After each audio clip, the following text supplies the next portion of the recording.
क्या पता था बाहरी दुनिया की भीड़ में वो बेटा अपनी दुनिया ही भूल जाएगा। माँ बाप अपना सब कुछ त्याग कर बच्चों को पढ़ाते लिखाते हैं और अच्छी नौकरी के लिए बाहर भेजते हैं, पर बच्चे बाहर जाते ही अपने माँ बाप को भूल जाते हैं। यह 2 साल से इंदौर की एक बुजुर्ग महिला अपने पति के साथ सिर्फ इसलिए रह रही है क्योंकि उसका अंतिम संस्कार ढंग से हो जाए। महिला का बेटा इंजीनियर है और कनाडा में किसी हवाई जहाज कंपनी में 1 करोड़ के पैकेज पर काम करता है।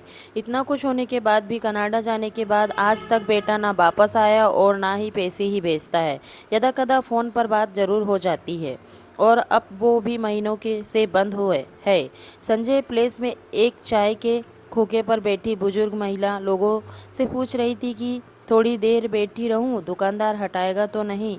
इतने में एक नौजवान युवक आया और बुजुर्ग महिला से कुछ बात की और फिर कुछ दवाइयों के खाली ट्यूब देकर चला गया। कुछ समय बाद युवक वापस आया और महिला को नए दवा के ट्यूब लाकर दिए। महिला युवक से बात करते करते रोने लगी और युवक उसे ठठास बंधाता रहा। आसपास खड़े लोगों की निगाहें उन पर टिक गई। जब हमने मामला जानने की कोशिश की तो हमारे सामने महिला की दर्द भरी कहानी आई। बुजुर्ग महिला का नाम प्रीति ठाकुर है, उसके पति का नाम केवल ठाकुर और बेटे का नाम विक्की ठाकुर है। महिला इंदौर की रहने वाली है और राधा स्वामी मत की अनुयायी है। महिला के अनुसार उसके पति आयुर्वेदिक डॉक्टर थे और काम सही चलता था। फिर पति हीरो के काम में लगे जो गैरकानूनी था और उसमें सब गवा दिया। बेटे विक्की को हमने खूब पढ़ाया लिखाया और इंजीनियर बनाया। 3 साल पहले उसकी नौकरी कनाडा में एक हवाई जहाज बनाने की कंपनी में लगी और हमने जमा पूंजी खर्च कर उसे भेज दिया।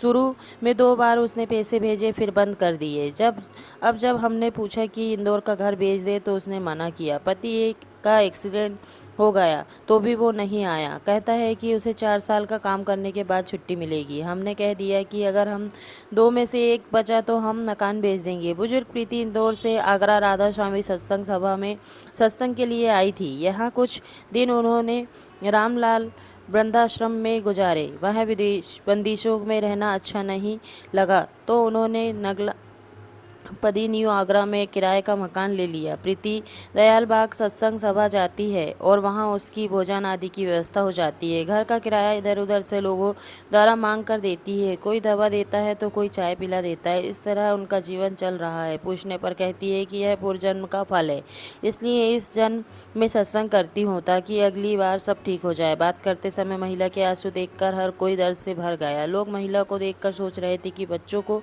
अपने से दूर भेजने पर वो इतना दूर हो जाते कि माँ बाप की हालत भी उन्हें विचलित नहीं करती और वो उन्हें भी भूल जाते हैं। इस माँ की कहानी आज के दौर में हजारों ऐसी माँ हैं से मिलती होगी जो आज चाहे आलीशान बंगले में रह रही हो या फिर एक झोपड़ी में, लेकिन उसकी नम आंखें आज भी उस बेटे के घर आने की राह देखती है जिसे न केवल उसने अपने सीने से लगाकर पाला बल्कि उसे पढ़ा लिखा कर दुनिया के काबिल बनाया। पर शायद उस माँ को ये नहीं मालूम था कि बाहरी दुनिया की भीड़ में वो बेटा अपनी दुनिया को ही भूल जाएगा। तो दोस्तों, ये छोटी सी कहानी कैसी लगी आपको कमेंट्स करके ज़रूर बताइएगा। Thank you friends, bye bye.